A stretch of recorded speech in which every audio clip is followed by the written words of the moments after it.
everybody, to a special edition of the Friendly I can't hear anybody. I can hear you. We can hear you.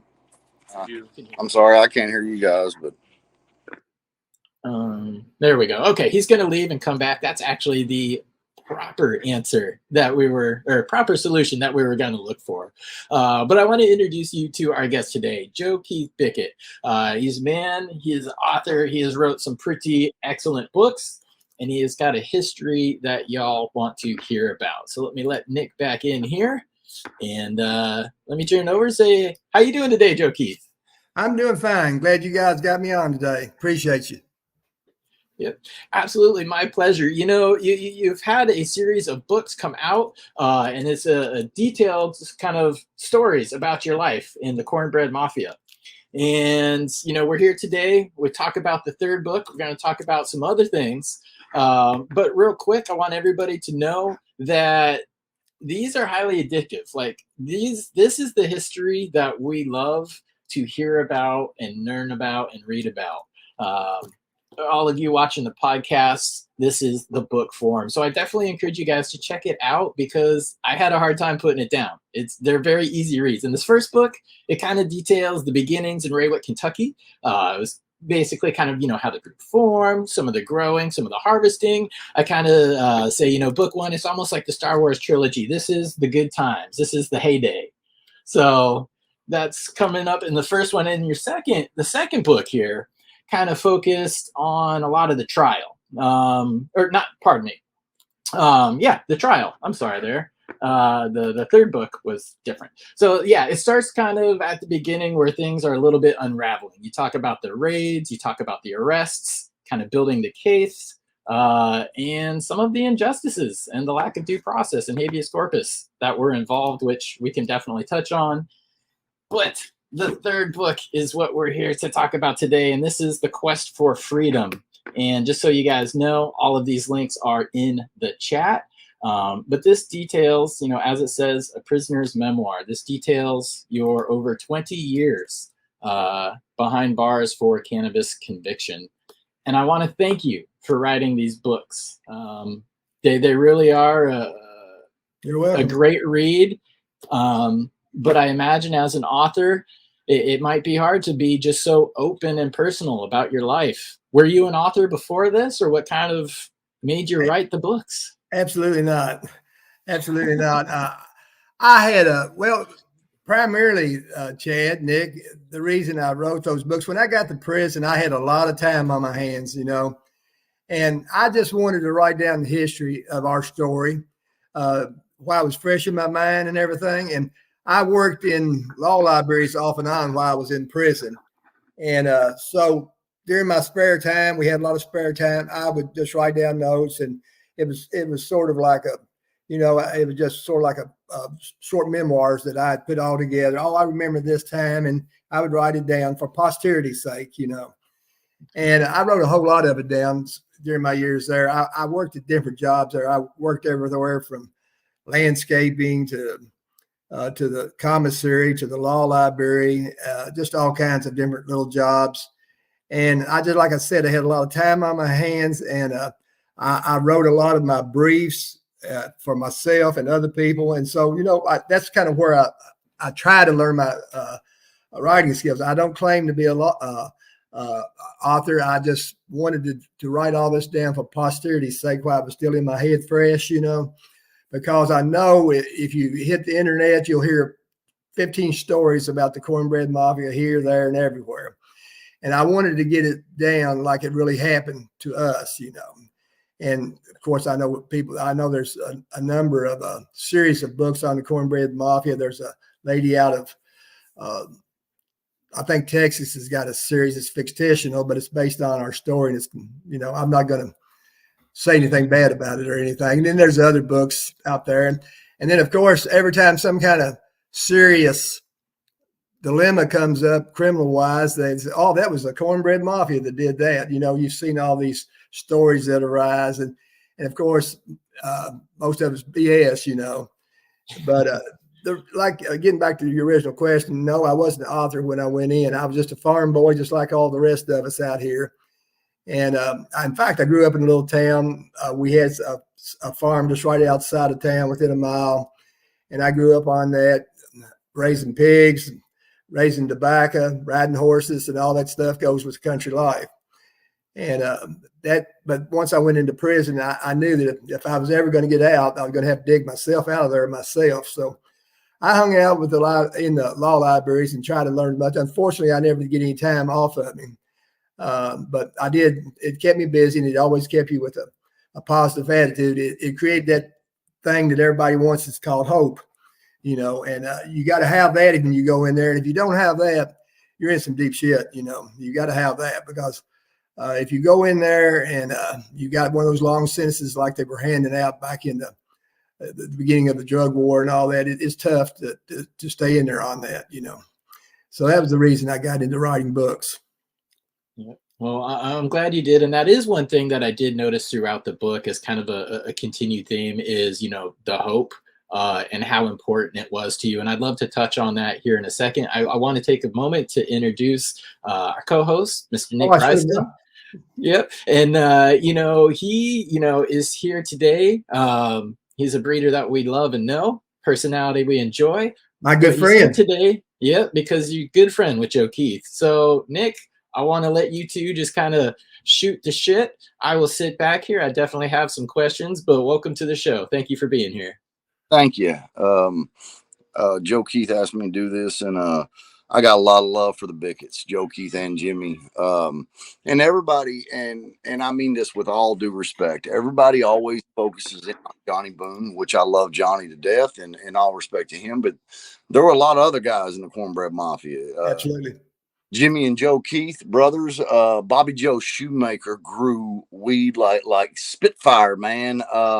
His son Jody, different members, and I'll leave it there because those are the ones I'm in consistent communication with. But these men serve time, and I don't think, and I also want to say this with all due respect to the kids and the young people that are growing today.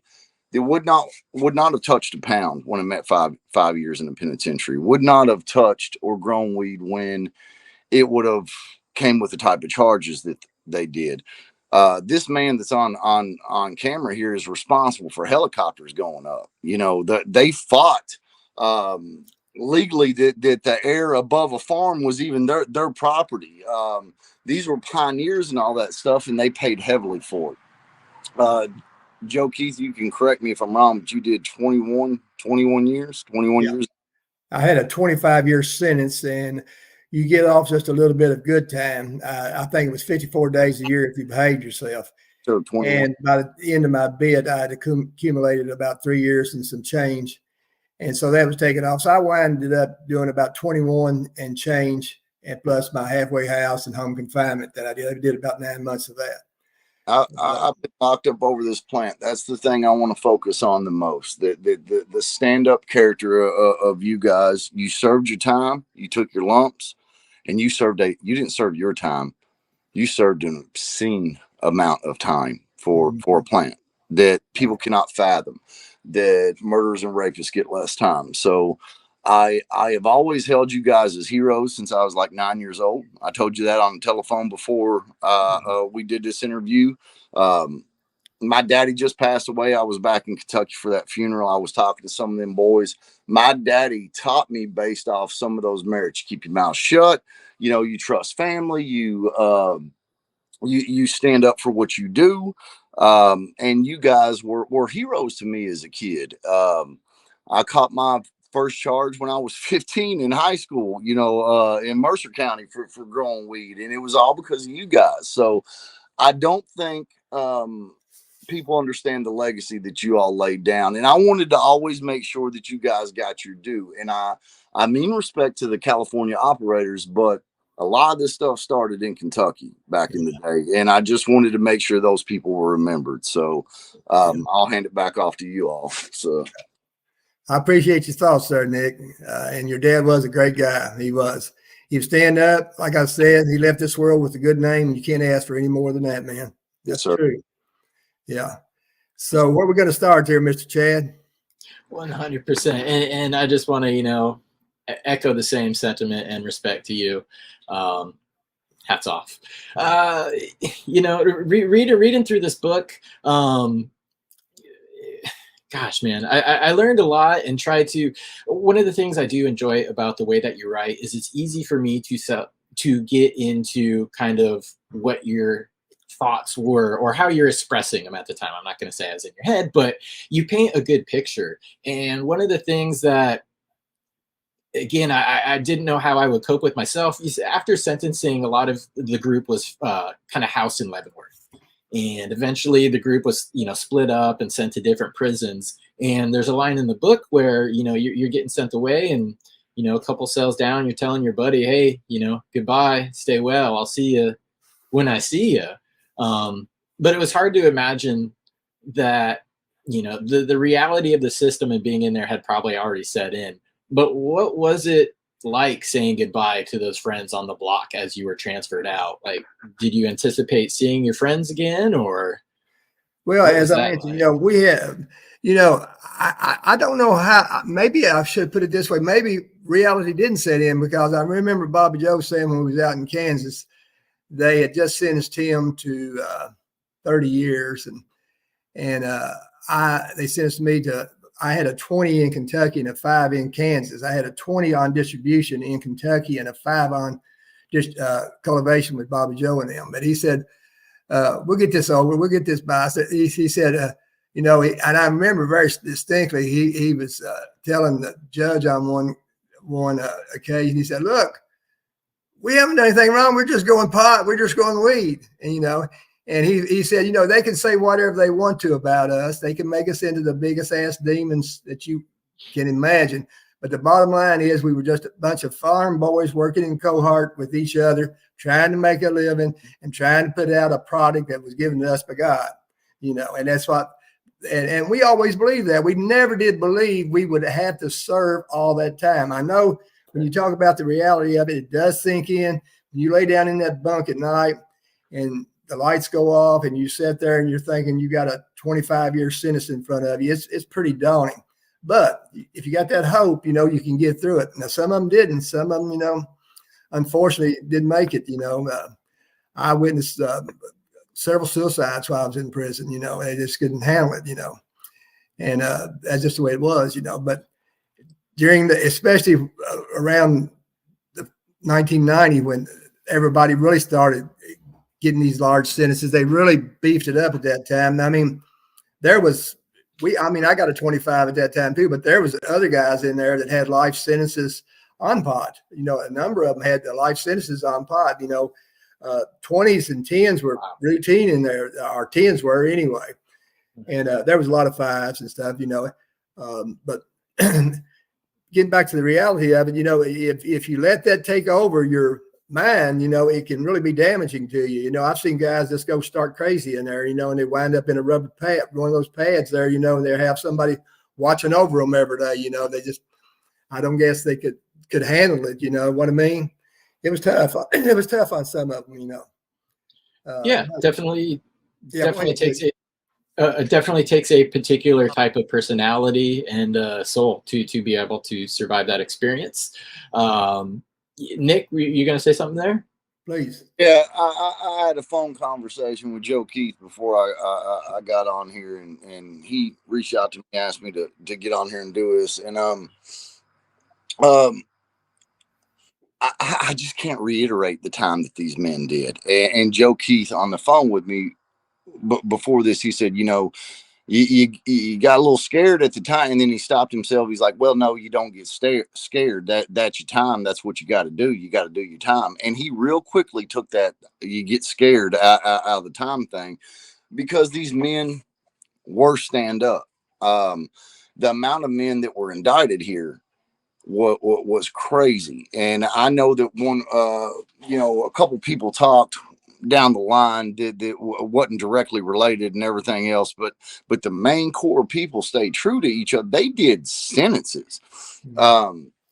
Johnny Boone and Bobby Joe took off for a while, and they were you know, silently supported by a lot of people. To paint a picture, we are a very small town in Kentucky, very small towns. The counties connected to each other, from Washington County to Marion County, Mercer County, Boyle County.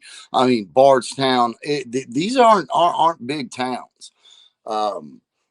These men put up epic numbers for people to grow in a tent today, it's a little mind blowing. And I had some younger kids here. I call them kids. They were 25.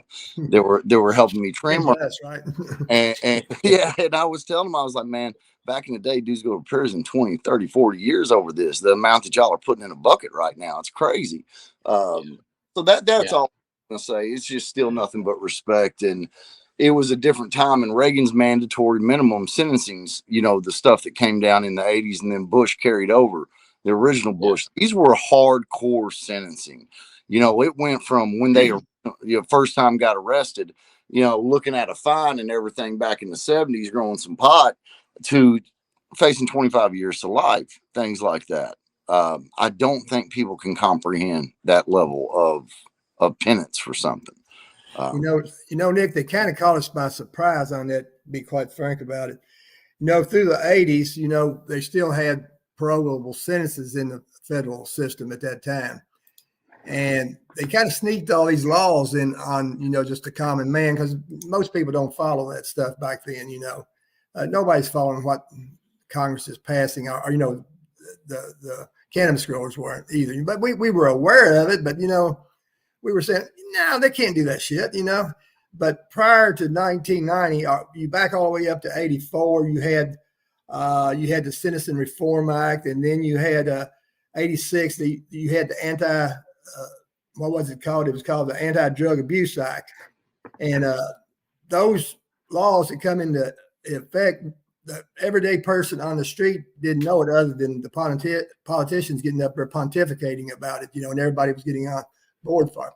Little did we know that we were right on the crisp, right on the verge of being caught up in all that. We had no idea, because we'd seen people through the early 80s, 70s, like Nick was saying, catching these lightweight sentences, even in the feds. The feds, you could go in on a pot case. I had a friend in Texas or in Kentucky, got busted in Texas, and he had I think like maybe 500 pounds or 1,000 pounds of reefer. And he pled guilty to it, and hell, he was out in a couple of years. I think he had a 10-year sentence, and he got out 20% on parole. So that's what we were looking at through the 80s. And little did we know that they were going to come in with these mandatory minimums, these sentencing guidelines, and all of it based on the weight or the plant count in your fields.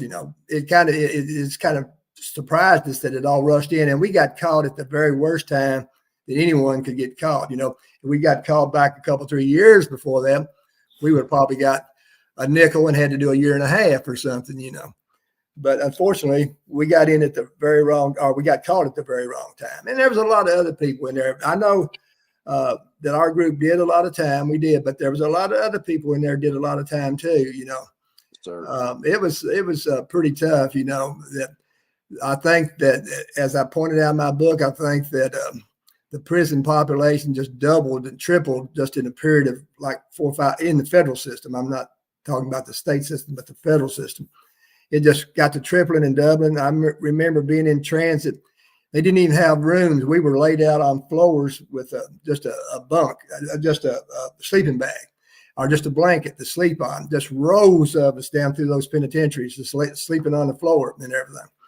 I mean, it was like, I don't mean to be disrespectful, but it was like being in a foreign prison camp or something. You felt that way. It had that kind of impact on you that, God, all this is closing in on me. I feel like, come here, do this, lay down, come in here, and all that, strip off, So it was a little crazy, but you'll be surprised, Chad, what the human spirit can do, though. Lots of people say, oh, I couldn't have done that. I couldn't have done that. You will do it, Yep. The human spirit is a very strong thing. And if you got that will, you'll do it, if it comes down to it, That's just the way it works, Yes, sir.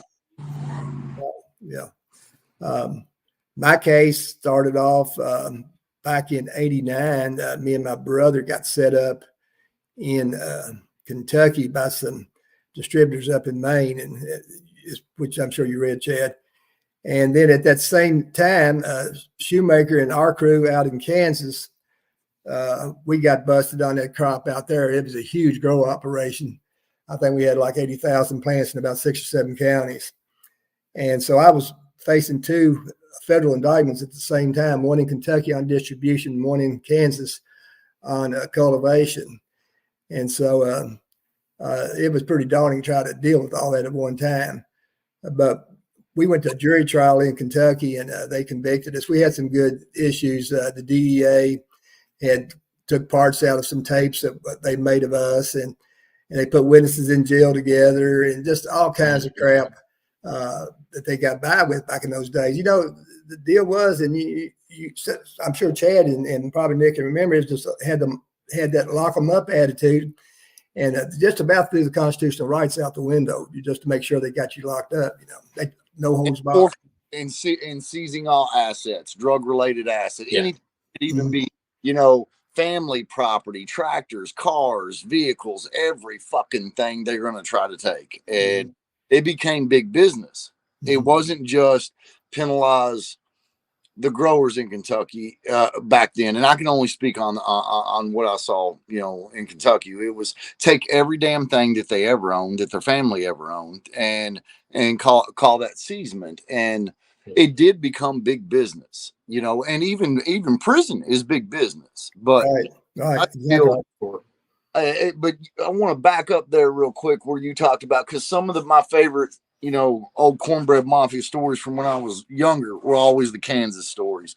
You boys grew 80, 90,000 plants on 8 to 10 farms in Kansas. 7, you're exaggerating, Nick. What now? I said 7, Nick. You're exaggerating. I don't think I'm exaggerating, but yeah, we had 7. I don't think people can fathom growing that many plants. No. 80. No. You guys had the what you all had to set up. All right, you had to take crews out there, organize them, get them together, do the growing, running around on 4-wheelers, get it in, get it dried, get it bucked down, get it shipped back to Kentucky, as Kentucky was the hub. All the steps involved in this stuff was beautiful. And it's amazing to me how it was all done. And well, we started. Let me cut in here on you, Nick. We started out there in Kansas the year before that big grow that I just told you about, and we just had 2 farms out there that year, and it was set up real well. It was really secure and everything. The area, the landscape was really good and everything, and we slid right on through with that. You know, that was in '87. But the following year, we decided to go a little bigger, and we went from 2 to 6, 7 farms. That's probably a mistake on our end. But we thought it was so cool out there that there didn't seem to be any police presence there. So we went for it. We thought, well, we'll go for this one-time deal here and knock a home run and then lay down, you know. But unfortunately, it kind of went the other way on us. And Chad, this all happened because they took helicopters up in Kentucky in the late 70s, early 80s. And these guys, and I always call them boys, and it's just, that's fine. That's just a term. Hell, we're fine with that. Yeah, these boys rallied and was like, "Well, fuck you! Oh, we'll go to the state over where they ain't grown no cannabis yet, and we'll get away with it there." And that was the mindset. It's not just the balls and the hubris to do that. It's the planning, the cunningness, the work ethic, the hard work, being gone for a long time. Trim crews come in, start, they didn't leave till it was done type thing. Transportation, all this in a time frame when everything was so illegal. You know, it's pretty wild. The logistics of everything is always what I've been amazed about. So go ahead, Joe Keith. Well, you're spot on. I don't really know how to explain it. Some people might say, man, they were a bunch of dumbasses. And some of them might say, oh, they was a bunch of daring fuckers, you know. We were just, you know what I mean? It's just those just doing. It's just that time and space that it was just looked like, you just grab the bull by the horn and go for it. You saw. Right thing to do, Yeah. So that's kind of the way the area that me and Nick and all of us grew up in. It was always, just to be quite frank about it, pretty much an outlaw type area. Not that they were hardcore criminals, but they were moonshiners and things like that that come up, and that's just kind of the way of life we knew. It wasn't like that. One day somebody said, "Hey, let's go to Kansas and grow 80,000 plants." It wasn't like that. It was a process of building up bigger and bigger and bigger. And unfortunately, like I was telling you early, we didn't know the ramifications of the feds passing all these laws. Well, we were kind of aware of it, but you're saying, nah, you're not going to hand out that kind of time. We know they're going to, we thought, well, if you got caught and you had to do, say, for example, a maximum of 5, you'll be out in a couple, 3 years, But when they slam that 20 on you, that 25 or that 30, that makes your knees weak. That makes your knees weak. No matter how strong you are, how much strong or stand up you are, you're gonna feel it. You're gonna feel it for sure. I was telling you, we after I was convicted in Kentucky with my brother and a couple more, I went out to Kansas to face that indictment out there, and Shoemaker, Bobby Joe, and most of that crew was already out there. They were being housed in Leavenworth at that time, and that was a crazy place. I mean, it's what you call one of those maximum prisons, and it's no place for the weak of heart, But we were in a cell unit, and that cell unit had to be 200 years old. It had water leaking out of the ceiling and everything. This is back, in 90. We're talking 30 some years ago, but it was one of the maximum prisons. And at that time, the grow operation we had wasn't but within 100, 150 miles from Leavenworth. So that's where they housed us during that period that they were prosecuting us on that. But we moved on. Some of them, we were like a bunch of quails that we just went every which way. They sent us to all different places. Shoemaker was sent to Minnesota. I was sent to Ashland. My brother Jimmy was sent to Memphis. And on and on and on. But it seemed like everywhere we went, there was some of our crew there. I guess it was so many of us, they couldn't separate us out like they really would have liked to. You understand, Nick? Yeah. Not really been done again in Kentucky like that was. And I know a statement I've said my entire life, including today, is I was like, Cornbread Mafia can get 80 people together to trim fucking plants, and I can't get 3 buddies over here. I say this all the shit. You need to come down here and pick up some then. Cornbread Mafia can get everybody to shut the fuck up, and I can't even get in work. I can't even get 2 guys to get off their cell phones. Man, it's just the work ethic involved in that stuff, to put on an operation like that. And then you all get sent off together, and I think people think of the Cornbread Mafia as like a New York Italian type mafia. And it wasn't a spaghetti mafia. It was a country boy thing. And there were many different crews, but they were all from the exact same small ass town. Area, right? Oh, yeah. Area. Central Little area. Because it stretched out, all those little counties around there, and they would interwork with each other and then back out next year's and be different places. So, I mean, you all getting house together, that was a relief, but it was also hurtful when you spend years, house with your brother or time with your brother, and then they get shipped off, or you get shipped off, or whatever happens. So,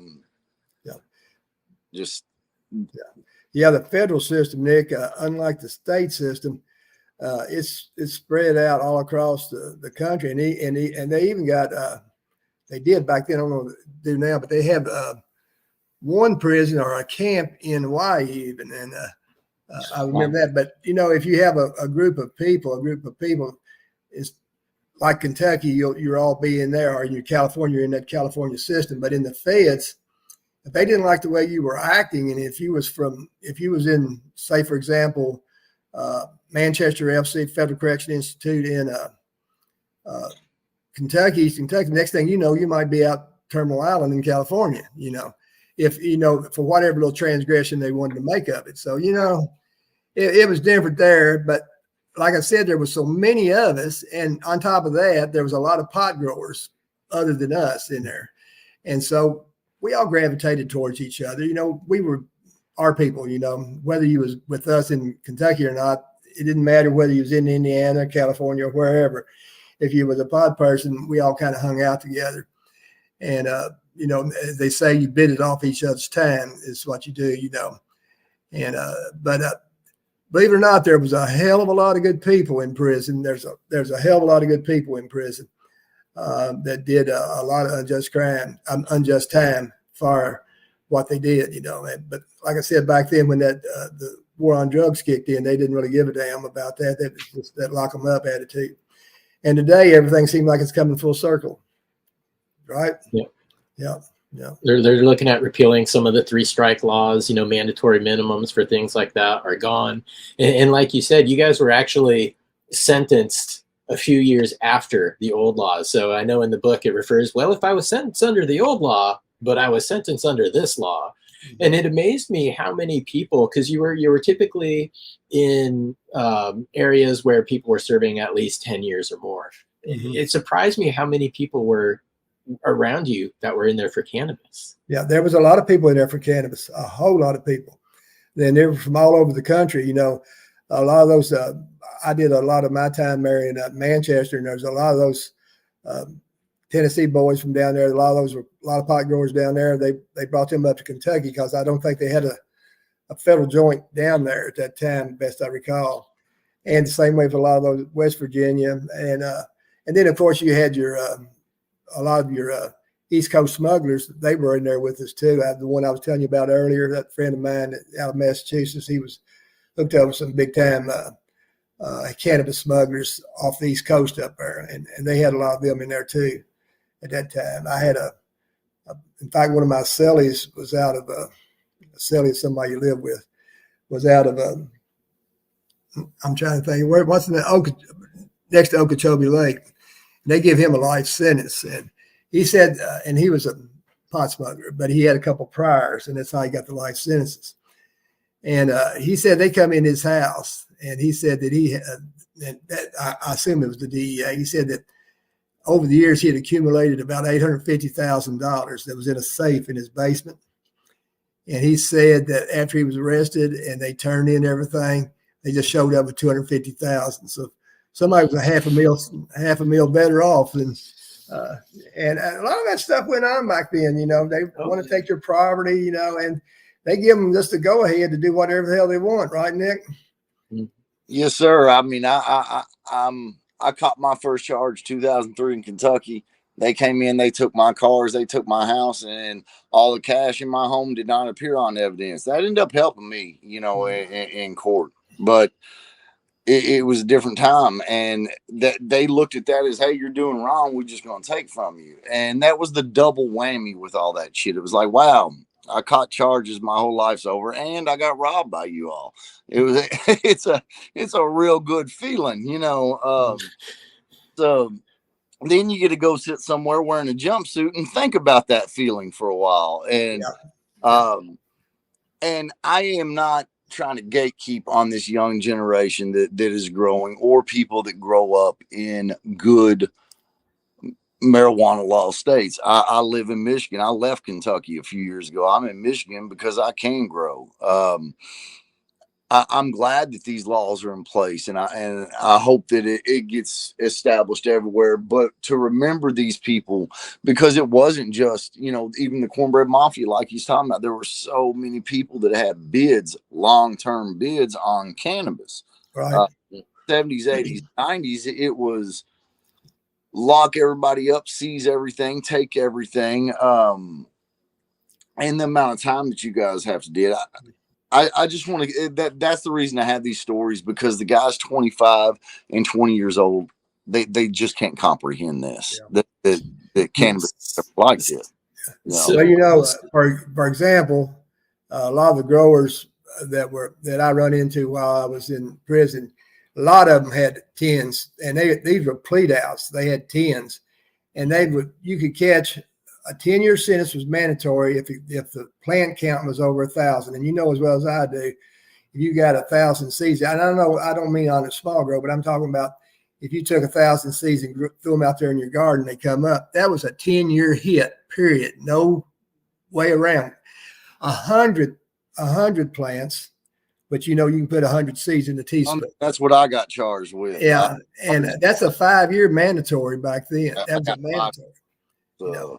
Yeah, they bust your butt on that, But I think I haven't seen a lot of federal prosecution in Kentucky here recently, and I work at a law office in Lebanon, and I haven't seen any federal indictments on marijuana in some time. They kind of backed away from it. They have, at least as far as I haven't seen any of it around our area here in Central Kentucky, where me and Nick's from. So they have kind of backed off of it. I think I don't know if they got a guilt complex or what. They should if they don't. but they've kind of backed off, And I think some of their budgets got slashed, and a lot of that has to do with what you guys were talking about, the civil asset forfeiture. I've talked to a lot of people that were caught in the Operation Green Merchant, and a couple of those guys never wound up facing any charges, but their entire business, their entire inventory, everything they had was confiscated. End of story. That's it. Too bad. But frankly, the law enforcement would rather do that than lock you up. If you got big assets, yeah. Chad, that's Joe Keith in 2018. I got sick in 2017 with all that tick shit, and the next year they're fighting for medical marijuana, and I'm in bad damn shape. And certain people reached out to me to use my story as the story for medical cannabis in Kentucky to get that shit passed. That was a big deal for me. My business, everything else. I had moved on from being the bad guy and pot grower, and owning my dog training business. And I went to the Capitol every day and fought for medical cannabis. I was there one day. It was early, before it all started, and the police sergeants and the ones that the Kentucky State Police and everybody would send there, and I'm dressed up in a suit, so I'm just sitting in the room. I see you in a suit. Yeah, I look snazzy, and they were in there, and that's what it was all about. They weren't talking about the legality of cannabis or right or wrong. They were like, what are we going to do about the forfeit seizures? What are we going to do about the money that comes into our departments? That all the fines, the lockups, the taking vehicles, everything else. Hell, Harrodsburg, the town I'm from on Facebook, they just kind of got in a little bit of hot water trying to buy $150,000 Hellcat for the DARE program. And they made comments on there. We used to seize these vehicles. We can't do that now. Things have definitely changed on certain laws have changed on what they can and cannot do. They don't have full reign and power when they do all that. Yeah. But yeah. Well, they never should have in the first place, because it's bullshit. And now it's just the bullshit's been called. Right. Yeah, that forfeiture stuff. See, once they convict you, then they've already got what you call a predicate to seize your property. If it's a civil forfeiture or a criminal forfeiture, usually they're civil forfeitures. And if they convict you, then by that alone, it shows that they've got probable cause to seize whatever that you have. And they just to show a minimal bit of connection. They call it a nexus, Nexus. They can show any nexus to seize property. For example, if somebody walked in my house here and I sold them a pound of pot, then I used this house to facilitate that drug deal. And they got grounds to seize that back in the day. Now they've got arguments like it's excessive fines, it violates I think it's the 8th Amendment for them to take property like that based on, say, for example, a state charge had a fine of $5,000. You pled guilty to a couple, 3 pounds of distribution of marijuana, something like that. They used to just go in and try to take everything, but now what's being argued now in Kentucky on what few cases there is, they're arguing that if for them to come in and seize some huge properties, and I know a case in particular up in Casey County, close to where me and Nick are, that they're trying to take $700,000-800,000 from this guy on a 3 or 4 pound sales. You know, it's crazy. But anyway, hopefully they can't do it. But that's what the argument is now, that they've changed that standard from a preponderance of evidence. I know it's all legal bullshit, and it's sometimes hard to understand. But you got reasonable doubt in a criminal case. You got preponderance of evidence in a civil case, and then you've got what they call now clear and convincing evidence, that they got to show that there's a nexus to that property. Whether if you bought it with it, whether you used it to facilitate, they have to show that by clear and convincing evidence. And so that they did step it up a little bit more than the way it was back in the 90s. They were just taking stuff left and right, airplanes, cars, motorcycles, houses, barns, farms, and anything. You know, that is a really lucrative business for the feds, you know, because they were getting a big chunk of that. They was pitching the state a tidbit there, and they were taking the rest of it, you know. They run around like gangbusters, man. They were.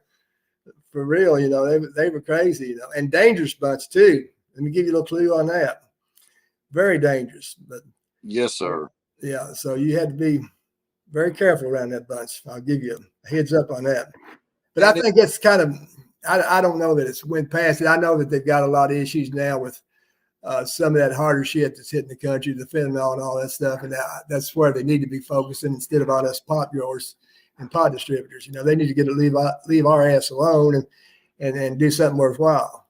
And that's just my personal opinion. You know, they probably listen to me right now and say that old convict there running his mouth or some kind of shit like that. You know. No, but it definitely was a different time and a different game. I mean, fentanyl has changed everything. People just drop out over this. And they put it in everything. Mm-hmm. We didn't hear about any stuff like that, you know, growing up. Deal with it. It's crazy, man. It's off the chain around here, all that stuff, you know. But they treated us back then, or I say us, I'm sorry, because my level close to your level. What they did to you guys hell, they ran American Most Wanted stuff on Johnny Boone and made scandalous accusations and stupid stuff just to make these guys look worse back then. And absolutely, you're spot on that now. They're doing, you know, they really did Johnny wrong. They did Johnny very wrong. I mean, had him on TV and everything else. They set up federal, you know, roadblocks all through the town. And kept pursuing these guys. And, you know, you're here 80, 90, 100 years. My father was 74. He passed away last week. You're here 74 years. You're going to rob a man for 20, 21 years over plans. About a third of your life. Yeah. If you live that long.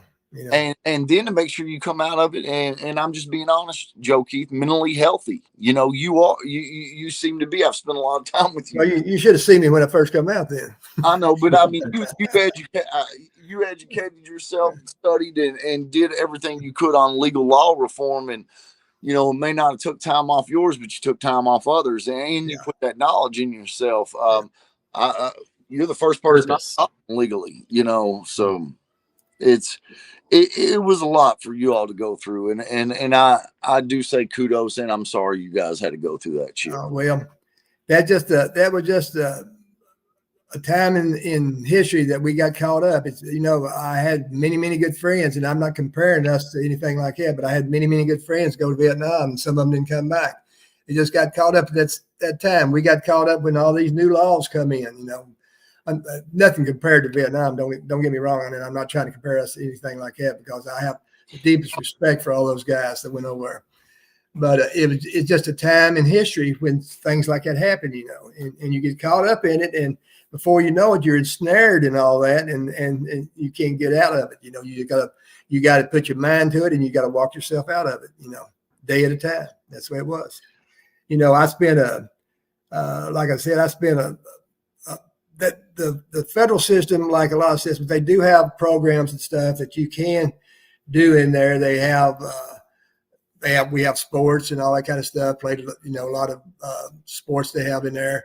One of the worst things that happened in the federal system, the BOP, the Bureau of Prisons, was that in '95 they passed what they call the ADPA, which was the Anti-Terrorist Effective Death Penalty Act.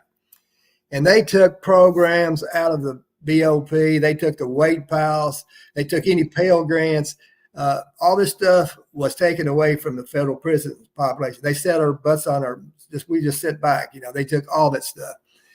And they had some really hardcore congressmen and senators at that time that, why are we spending our money on that bunch in there? We need to be spending it out here. Let's take that away from them and put this money to somewhere else. But, the problem with that is you put somebody on the back burner in there for years and years and years and don't give him any kind of help of any kind, whether you want to go to school or whether you want to do something productive, like some of the programs they had in there, like electrical stuff and plumbing and all that kind of stuff. You could do all that stuff, but they took all that stuff. They just wanted you to go to work at Unicorn and work your butt off for them, And but Unicorn like was what, $20 a day, $20 a month, something like that? Yeah, like it 20 wasn't much. an hour, It wasn't much. it's an hour and 24. But I think a lot of that's turned around now, and they do have some programs in there now. They call it, what was that last one they just passed? I can't remember the name of it.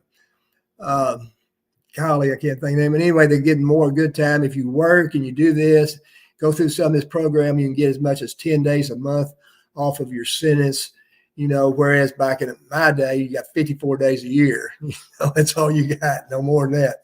But they got some programs there now, and I think they've seen the errors of their way, and they are trying to rectify some of that harsh bullshit that they put us through back in the day, and perhaps because of we did that, that maybe that's the reason they've got some of this programming today that they didn't have back then, and that's a good thing, There have been pardons and appeals people with lifetime drug sentences recently, and I do believe it's because it's cruel and unusual punishment. It doesn't matter on what level, whether it was cocaine, marijuana, whatever. When these people get lifetime sentences and nonviolent offenders, getting this level of sentence on everything. I think the last Trump went out and pardoned several. I know Harry O was one of them that was in there on drug charges. But even the other presidents, I believe it is changing. The drug war has been a huge problem and an economic disaster in trying to deal with all this stuff instead of regulating and taxing it. And some of these states that have went legal on marijuana, there's no way that Michigan would go back. The amount of money that it brings in, what it does for education, roads, infrastructure, absolutely, what it does for cities and towns, the amount of millions. During COVID, we were deemed essential business still. It is a completely different thing. And I don't, it was those stepping stones from there to even lead up to even the small things that we have now. And I'm still waiting to get to go back to Kentucky, to sell or to be able to go back to Kentucky. And I had to sell my farm when I got sick to move up here to have access to medicine and be able to grow. I didn't come back into this as a grower. I had moved on in life and became a dog trainer because I was in Kentucky, and that was what you did. You couldn't. I go once. I'm not catching those extra charges to go back because mandatory minimums were what they were on third strike. So when I got sick, I actually when it failed medically, you come up here and stay. And now, since I've been up here in 2018, I've watched like 13, 18 more states go somewhat legal. And it looks like Ohio has the votes next month for rec, like 100% rec cannabis. I read 2 articles on it today. It is changing so much, and it's changing so fast. You almost can't even adapt to the laws. Well, you know what the feds need to do? First thing, the feds are the last ones. They drag your feet all the way through. Thank you. First and foremost, what they need to do is they need to deschedule marijuana off that Schedule 1 and drop it down to a 3. That is the biggest travesty they got right now. And I understood that they were supposed to push that through. That they were going to deschedule it. I think that the DEA was supposed to go along with it last I heard, but then I heard there was a couple of senators out west that was opposing letting the agencies decide that, and they wanted to go through Congress. It's just another slow walk of some kind. Instead of going on doing the right thing, it's just the dragging their feet as usual. But the feds, the states, like Nick pointed out, is doing all the right things. A lot of them are. But the feds, the big boys, they need to get in the game and do the right thing. You know, they need to pass that Moore Act. They need to pass that, what is that, Banking Act, you know, where you can put money in the bank and everything. They need to do these things for the pot people out here. And they're the ones that's really dragging their feet on everything. If they would go and do the right thing, what few states are left would follow suit, you know. But I don't know why that they can't. It just seemed like they're at a gridlock in Congress, the Congress we got. And it's just all that infighting and all that bullshit all the time. You get so tired of listening to all that. And they don't get shit done in there, you know. Don't get me started. It gets. I'm still like, my mind is still baffled about how RICO doesn't apply to the feds taking tax money from cannabis. Because, I mean, it's in the federal eyes, it's a racket. It's an illegal enterprise generating revenue. But we're going to take a percentage off of it and call it okay. I agree with you. I think that's a very good point. Heck yeah. Yeah. So I got buddies that pay federal taxes on cannabis grows right now that are paying federal taxes on that to keep, you know, And so now we're in this position where, I mean, I'm sitting on when I got arrested and I got pulled over in Indiana with pounds on me. They went back into my house and I'm growing in 03 in Kentucky, which nobody was growing indoors in Kentucky then. And so I got caught 2 states. So I couldn't catch that third charge. And that's where, like, stacking those laws and things, coming up here and being able to do this here, even now, I have to stay very adamant and read up on what is the law, how many plants, what I'm supposed to do, everything else. Like, and it changes from county to county. And what I can equate it to, Joe Keith, is like in Kentucky, why it hasn't went everywhere is people cannot fathom us growing up in the urban areas, but there were dry counties and there were wet counties growing up. And it was all based off religion, or even in the west part. You're right. You're exactly right. Alcohol on Sunday. You know, you buy alcohol every day of the week and whatever you want to do, but not Sunday. Or this county's dry. Once those counties in Kentucky even started going wet back in 2008, 2009, because tax issues, and after the first big fucking recession and everything, everybody used those laws. They wanted that money. None of those towns back in Kentucky that went from dry to wet would ever go back to being dry. The money has came in with businesses and tax and all that. It's the same thing with cannabis. In the holdout states, it is senators and people not wanting to push that over, of worried about what a certain percentage of the population is going to think. As soon as that goes, though, federally, would states have to come on board, or would it be like a dry, wet state? You know, there's some issues they have to sort that out. Kentucky has a medical, but they don't have they have no real way for you to access it. You know, they actually told people, Chad, to drive to other states to get it. That's what they told me. Just transport it over state lines. We're cool with that. Yeah, that's fine. We're okay. We won't charge you or anything. I'm like, no. It's a lot to keep up with now, and it is. It's an absolute mess. But back when you all did it, it was just more hammer and nail, and we're just going to keep hammering. So the feds experimented with us pretty good. We had direct appeals while we were in prison, and the one when we lost those things, our direct appeals, the next step was filing what you call habeas corpus, or they're known in federal prison as a 2255. In state system, they're known as a 2254. It's just a statute where you argue that your constitutional rights were violated while you went through your trial or your sentencing.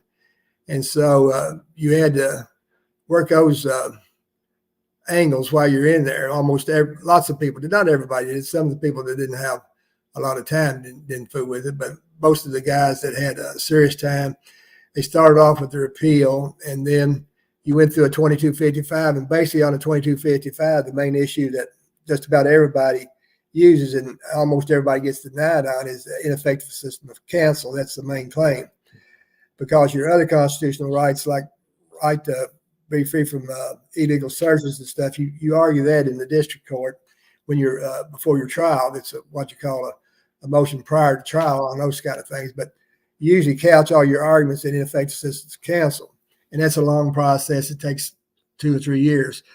Then the Sentencing Commission, they had a statute where you could request a reduction of sentence, maybe where that there was a clarifying amendment. In my case, after I lost my direct appeal, as told in my book, and my 2255, they had sentenced us on some pot in Kentucky that was wet, or it wasn't smokable. It had been bagged up a little premature, and it had a high moisture content. But I didn't need but about 8 or 10 pounds out of 700 or 800 pounds to get it down below a threshold on the guidelines. And that would have been a 4-year drop in my sentence. So I filed that motion after I filed my direct appeal. I lost that. I filed my 2255s. I lost them. And so I started on this 3582 motion probably 2001 or 2. And I argued that, hey, look, back when we were sentenced in Kentucky back in 1990, part of that marijuana was too damp to smoke. And there was what you call a guideline amendment, said that only smokable marijuana could be weighed in calculating your sentence. So I go back in, and here's the kicker. When we were at trial, they got up and they brought these plastic bags in of marijuana that we had, and we had put them in cellopack bags, and they had been setting for a year, and the moisture had added, went down to a corner, and it had molded there and everything. And so the DEA agent testified. The prosecutor said, "Hey, what happened to this pot?" He said, "Well, this pot was wet when we seized it, and it's still wet today." So based on that statement that him making during my trial, I went in back in on this 3582, and I pointed out this testimony of this DEA agent said that this marijuana was wet when it seized. The new amendment requires it to be dry. And I contacted Normal out in California on that at the time. And then some attorney in Louisville took over, and there was some guy out there that was really good and knew his stuff about calculating the mathematics and everything on how much it was and everything, how much it should be. And so I got back in court, and I did that. I think it took a year or two to get back in court, and I went back for an evidentiary hearing, as they call it. And they brought this DEA agent in, and he had been in, I think, Chicago. He'd been moved out of the field up to one of those plush offices. You know how that works, those little stepping stones. But anyway, he come back and testified. And I guess he was ready for me. He went in and he testified, and on that statement, he said, "Yeah, I testified that it was there at that time, but it was still smokable and usable." And so we crossed him and tried to argue that he was wrong, but the judge unfortunately ruled against me again. And like I said, I didn't need but just a few pounds. The guidelines, the way they set them up, Chad and Nick, they have different steps, like so many pounds of marijuana, you're a level 24, and that equals 60 months. So many pounds, it goes on up, equals 78 months. But each one of those guidelines there is about a 5-year pop each time you go up one. So 5 years or 4 years is a hell of a lot of time, And especially I'd already had served about 10 or 12 years. So that if I'd got that off, it would have been really huge in my situation. Yeah. But the judge ruled against me, and I took it up on appeal and lost. But I took another case similar to that. After that, some guys from up in the mountains there had a case where they were charged with, I forget what kind of pills it was, but they had weighed the complete pill.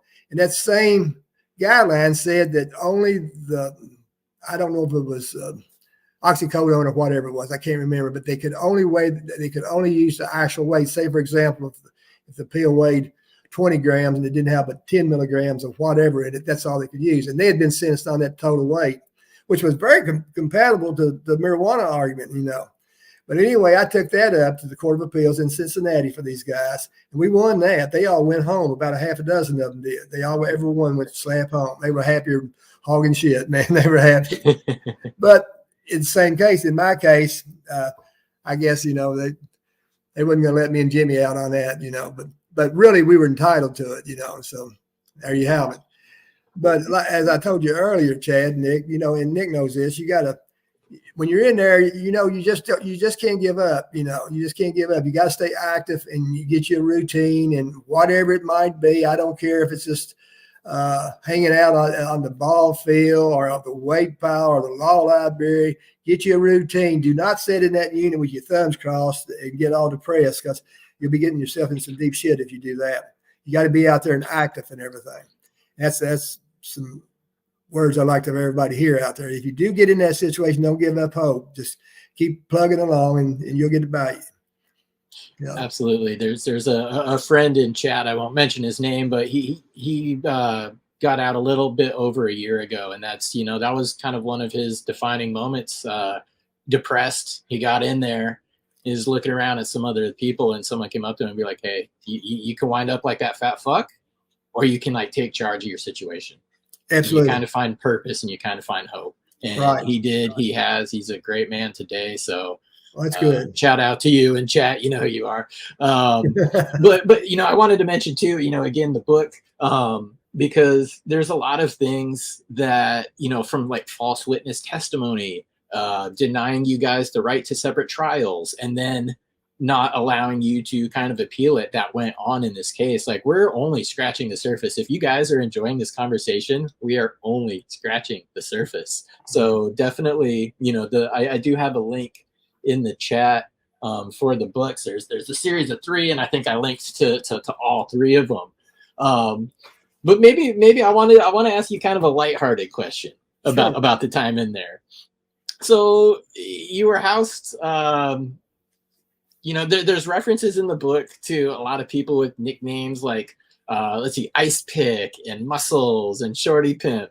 Were there 1 or 2 nicknames in there that just kind of made you laugh or wonder? You're like, I'm not even going to ask about that one, because the nicknames are great.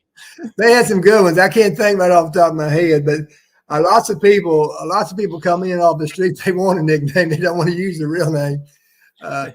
I can't think of any particular instance right now. I'm having a brain freeze right now. But yeah, there was quite a few. There was a lot of people that used just nicknames or street names, whatever you want to call it, when they come in there. That they would come off with some pretty good ones. Like I said, I can't think of any right off the top of my head. But yeah, those were like the Ice Pick handle. I thought that was funny because Bobby Joe told me to tell this guy in Oklahoma. No, he wasn't Oklahoma. Where was El Reno? El Reno. He said, hey, Bobby Joe told me, he said, I was in Leavenworth with him before you guys got out here, and they shipped him out to El Reno. He's a good dude. He said, I said, well, what's his name, Bobby? He said, Ice Pick. I said, fuck, Ice Pick. You want me to go see Ice Pick, huh? And so when I got moved out of Leavenworth and I was heading to Ashland, they dropped us off at El Reno first. And so the place where you're hanging out is called the Pound, or the Compound. It's the Compound, short, and Pound is. And so I asked these guys, I said, y'all know a guy named Ice Pick in here? And they looked me up and down. I said, yeah, we know him. What do you want to see him about? I said, well, I just got a message for him. I tell him I got a message from Shoe. And anyway, I was thinking this great big imposing son of a bitch was going to come here. Come this little, hell, he's about 5 foot tall, weighed 100 pounds soaking wet. I thought, he don't look like no Ice Pick to me. But he was a good dude. I'm not getting on to him, but he was a good dude. But, now, don't get me wrong. There was a lot of badasses in there. Don't get me wrong, man. But in most cases, and I'll tell you what, I think probably the state systems are rougher than the federal system, just to be quite frank about it. Some of those state systems, like you guys got in California, shit like that, there's some pretty tough prisons to do time if you don't know somebody. But in the feds, I'm not calling them soft, but I don't think they was as tough as some of the state joints. What do you think, Nick?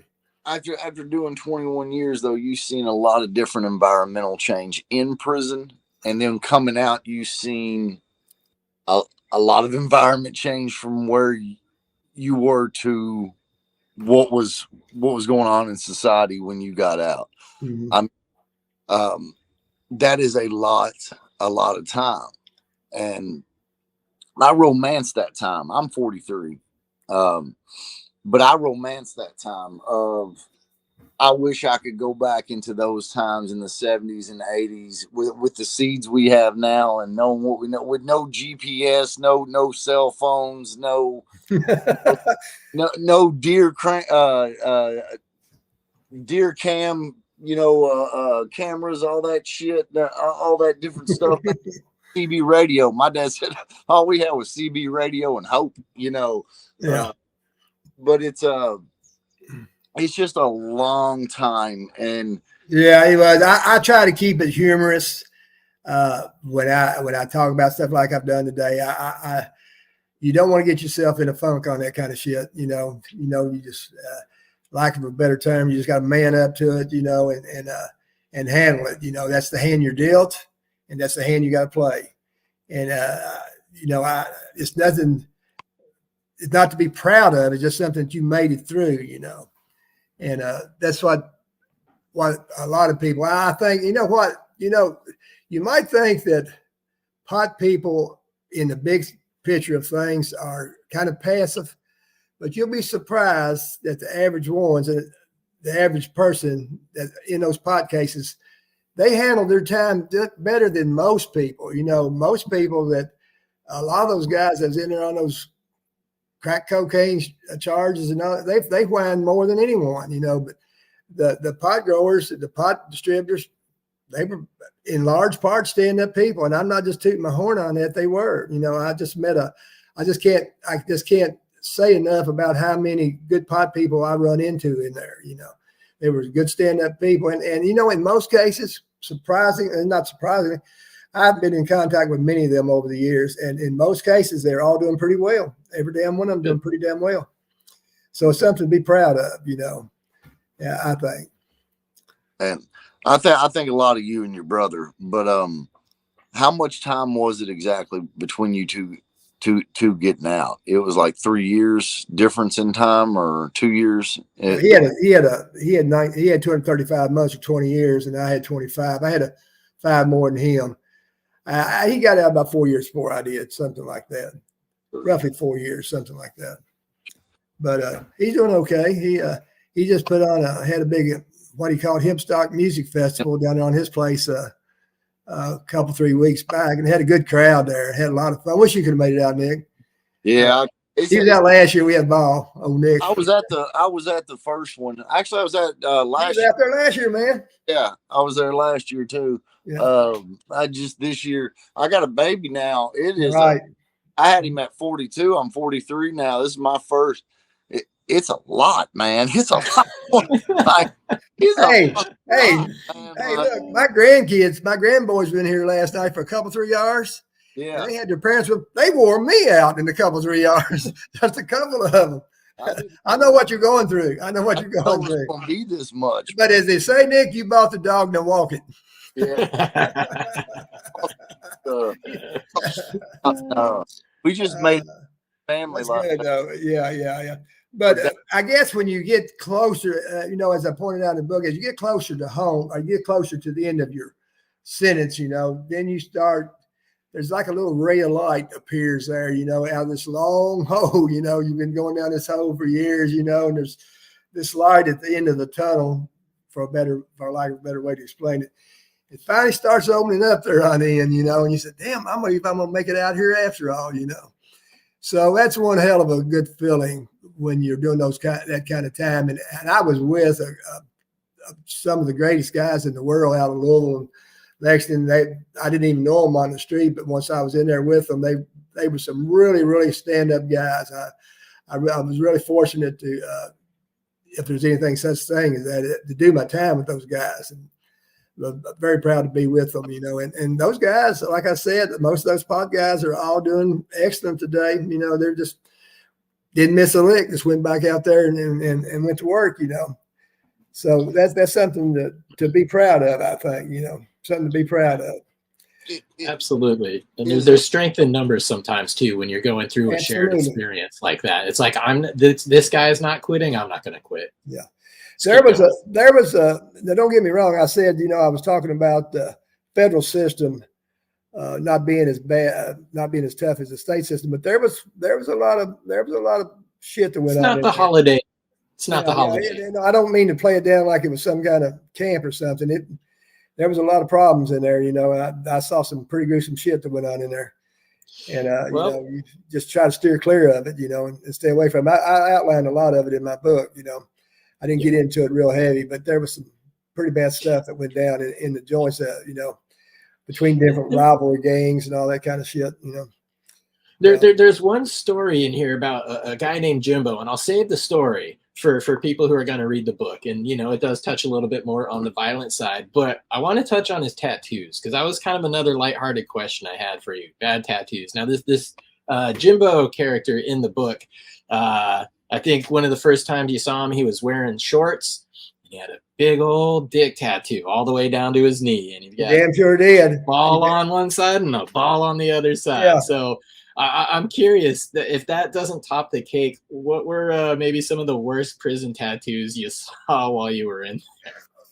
I think that one there topped the cake. Now, that one, when I was in Ashland, I mentioned that guy in Ashland.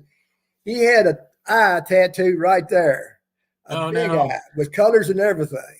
And we called him Pigpen. Great big boy. And we called him, I think he was from up your way, Nick. You know that guy? No, sir. I'm just fucking with you. I'm just kidding. I'm just kidding. But yeah, but you know what? I think my farm was just 15 miles as a crow flies from you all, but man, it seems like such a distance. But not now. I'll tell you what, the bad thing about the tats in there's so much of that hepatitis shit going around and everything, you know. And then you had that AIDS epidemic back then, back in the 90s and everything. So you had to be real careful on that bullshit in there, you know. Now, a lot of those guys was probably some lifers that already had a lot of that work done, you know. But Jimbo, man, he was a character, as I told in that book. He was brought in there for a purpose. You can believe that, you know. I don't know what ever happened to him. We'll let you read the story on that one, won't we? Yep, read the story, guys. It's a pretty good one. It's a pretty good one. But you know what? We got along with those guys, those badasses, just as easy as we got along with all the rest of them. You know, I think that one thing that we really had, that we were fortunate of, that we had a lot of respect by the prison population, because they'd heard of this so-called Cornbread Mafia, and they knew that in large part we were all stand-up guys. We wasn't running around telling on every fucking body we could. And that goes a long way in that prison setting. It goes a long way in that prison setting. You know, I'm part of his crew. I'm with Bobby Joe Shoemaker, or Johnny Boone, or whoever, you know. And so you don't have problems with those people if you got a good name and you got a lot of respect. So we were very fortunate. I won't call it fortunate. It was just the fact that, you know, that the prison population is like a small city. You know, there's really wasn't that many people in it at that time, maybe 125, 150,000, something like that. But everybody knows everybody in there. You can believe when you hit the compound in Illinois or wherever, if you go to Ashland or if you go to up on the East Coast to some of those places, you'll run into somebody who knows somebody. That's just the way it works in there, because everybody wants to know everybody's business. You know, you know, if they're wanting to find out what your backstory is, you know, if you come in there as an informant or something like that, you're going to do time. You come in there as a child molester, as we call them in prison, a chow mal, then you're in some deep shit for all that kind of stuff, and you're going to do some hard time. Because check it out, you know, those guys don't have a hell of a lot to do in there except fuck with somebody that they don't like, you know, and that's what they're going to do, you know. So, but like I said, we had a good name. All our crew had a good name, and in most part, we all did good. You know, people worship Johnny Boone, Bob Joe Shoemaker, and those guys. You know, they'd have their little disciples out there around them when out on the yard and everything. But it was cool. It was good on that end, you know, and that helps you do that time that we're talking about. You know, you got to stay away from that negativity shit. You got to stay away from that toxic shit. And you got to get your head right, you know, when you're doing that kind of serious time. And you got to keep it light, you know. You just can't go on that poor, pitiful me bullshit, because that's not going to get you out of there. And it's not going to help you do your time. So a positive attitude is a key thing on that. You studied a lot of law in prison, a lot of law, so much so that, you know, helped you even when you got out as far as having a job and everything. Mm-hmm. So that's kudos to you. I mean, look what you've done in the time that you've got out. You've done all three of these, plus all the law stuff, plus all the talking back home. That stuff also lets people know how harsh these laws were on that stuff. You know, there's all that talk always back home was, well, they was just some good old boys. I mean, they were just growing pot. So it wasn't. It was just a lot of time for. I'm not going to call everything simple, because by no means setting all that up and getting it all done was not simple. But it was for a plan, and that's the bottom line. You know, you shouldn't have had to go through certain experiences that you went through. And yes, laws were broken, and but 20 years, any of these guys, the sentences that they went through and the stuff they were exposed to because of it were unnecessary. Yeah, I went up and seen Johnny the other day, Nick. He's still recouping from the busted hip, and you know, he just turned to 80, the 20th, 22nd, I forget what it was, but he's still trying to recuperate from that hip. He's having a pretty difficult time for that, so keep him in your thoughts. Yes, sir. He's a good dude, and we all think the world of him out here. That's what he said was that he just wasn't doing real good right now. But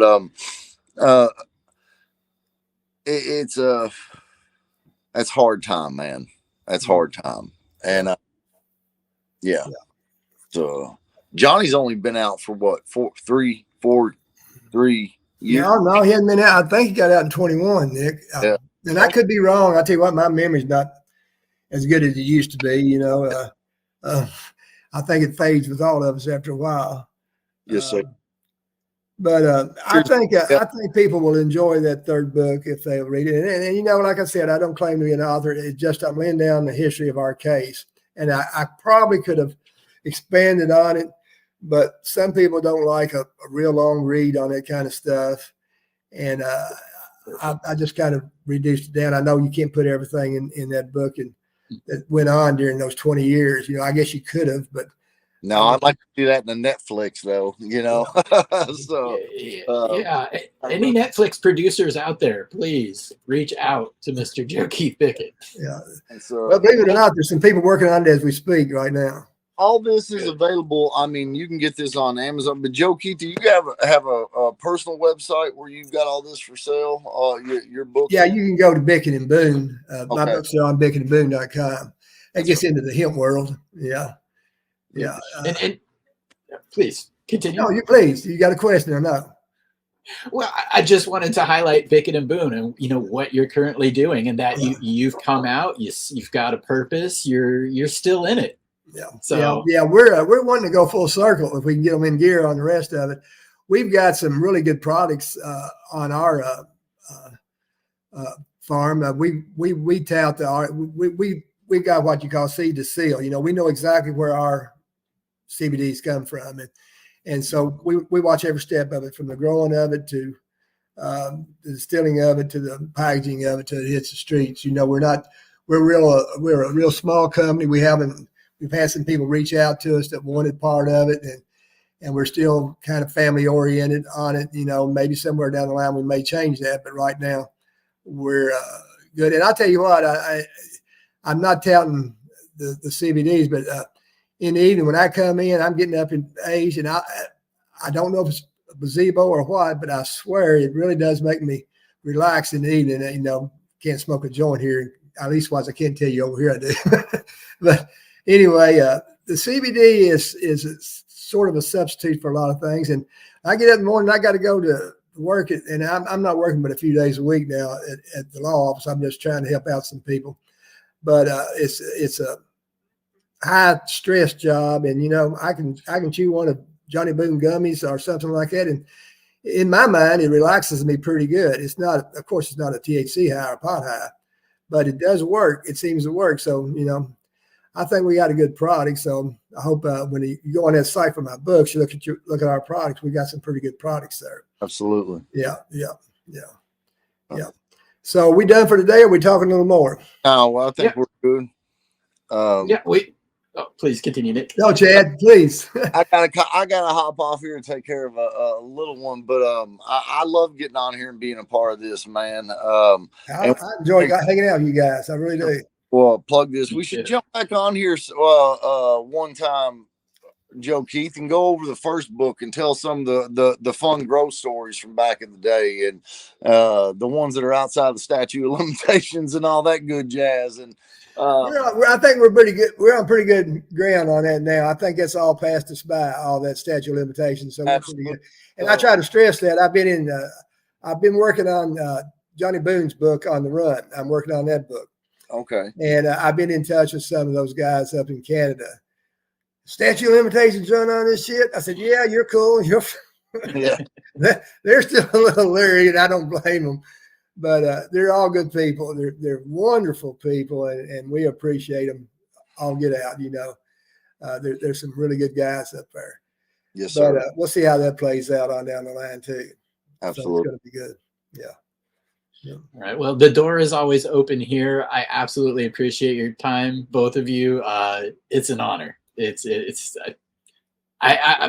don't even have words for it. So I appreciate that. I appreciate that. I always like to have my side dog there. I like to have my side buddy there, Nick, with me. He can pick up where I leave off. I know that he does a good job of it too. Yeah. Yes, sir. So, a lot of us look up to him as well.